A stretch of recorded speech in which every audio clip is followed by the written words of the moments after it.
Hello বন্ধুরা, আজ বানাবো বাঁধাকপির বেরেস্তা পরোটা। দেখুন এত সুন্দর পুর ভরা পরোটা। একঘেয়েমি রুটি তরকারি রাত্রে না খেয়ে অন্যভাবে একটু কিছু বানিয়ে নেওয়া যায়। প্রথমে বাঁধাকপি কেটে নিয়েছি, তারপর পেঁয়াজও কেটে নিলাম। বেরেস্তা ভাজার জন্য তেলে পেঁয়াজ দিয়ে ভালো করে ভেজে নেব।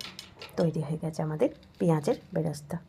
তারপর বাঁধাকপিগুলো আমরা ভেজে নেব। একই রকম সব মশলা দিয়ে দেবো। গোলমরিচ গুঁড়ো, জিরে গুঁড়ো, লঙ্কা গুঁড়ো, হলুদ গুঁড়ো, অল্প গরম মশলা গুঁড়ো, পরিমাণ মতো নুন দিয়ে ভালোভাবে বাঁধাকপিটা ভেজে নেব, যাতে খুব সুন্দর একটা বাঁধাকপির টেস্ট হয়। দেখুন বাঁধাকপি আমাদের ভাজা হয়ে গেছে। এরপর আমরা আটাটা মেখে নেব।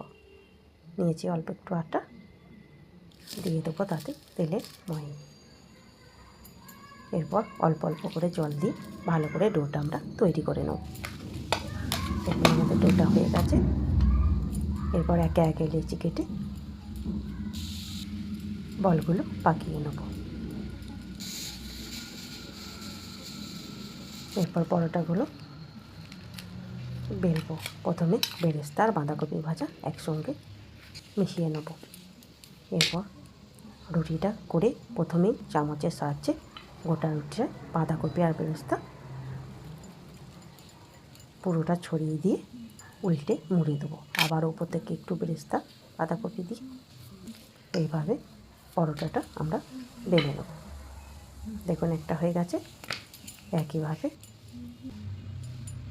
সব পরোটা এইভাবেই আমরা বেলে নেব।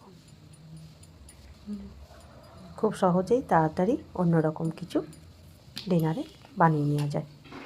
দেখুন সব পরোটাগুলো আমাদের একইভাবে বেলা হয়ে গেছে। চলুন শিখে ফেলি। তাওয়াতে দিয়েছি পরোটা, অল্প একটু তেল ছড়িয়ে শিখে নিলে হয়ে যাবে বাঁধাকপির পরোটা। একে একে সব এইভাবে অল্প করে ওপর থেকে তেল ছড়িয়ে ছড়িয়ে পরোটাগুলো আমরা ভেজে নেব।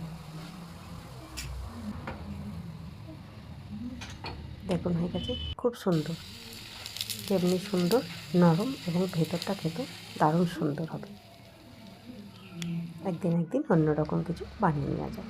তার সঙ্গে নিয়েছি পনিরের তরকারি। খুব সুন্দর হয়েছে। চলুন একটু টেস্ট করে দেখা যাক। খুব সুন্দর হয়েছে। ভিডিওটা